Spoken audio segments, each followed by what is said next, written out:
Sometimes the answer is not more prayer, but more obedience. Let me ask you a question. Have you ever prayed over and over again for something like a breakthrough, a change, a direction, while you are still ignoring the previous instruction that God has given you? It's a sobering thought, so think about it.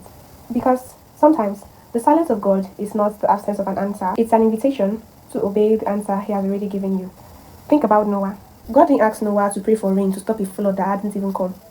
He told him to build an ark. He gave that instruction. The miracle was in the obedience. Think about Moses in the Red Sea. The people cried out in fear. But God told Moses, "Why do you cry to me? Tell the children of Israel to go forward." There was a time to pray and there was a time to move. Think about Naaman. He wanted healing, but healing came wrapped in instruction. He was told to go and wash in Jordan River 7 times, and the water wasn't magical. His obedience positioned him to receive what God has promised. Think about Peter. Jesus didn't simply say, "Pray that you catch that fish," or "Pray that you catch the fish." He told him to launch out into the deep and cast his net. The catch came after the obedience. Even the servants at the wedding in Cana, they were told to do whatever Jesus told them. They filled jars with water even before the wine came. Obedience came before the miracle.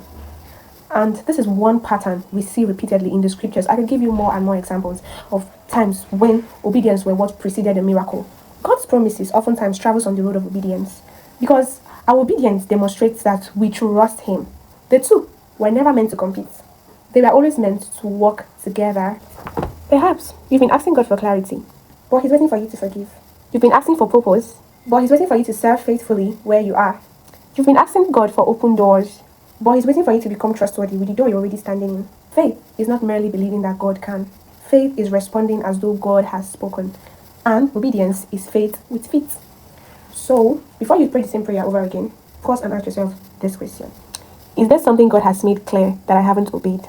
Because sometimes, the next breakthrough isn't waiting on another prayer. It's waiting on the next step of obedience.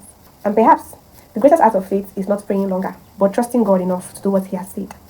And I'm not saying you should not pray, because men ought always to pray without ceasing. They ought always to pray and not to faint. But while praying, look out for that instruction. You keep on disobeying. Thank you, and God bless you.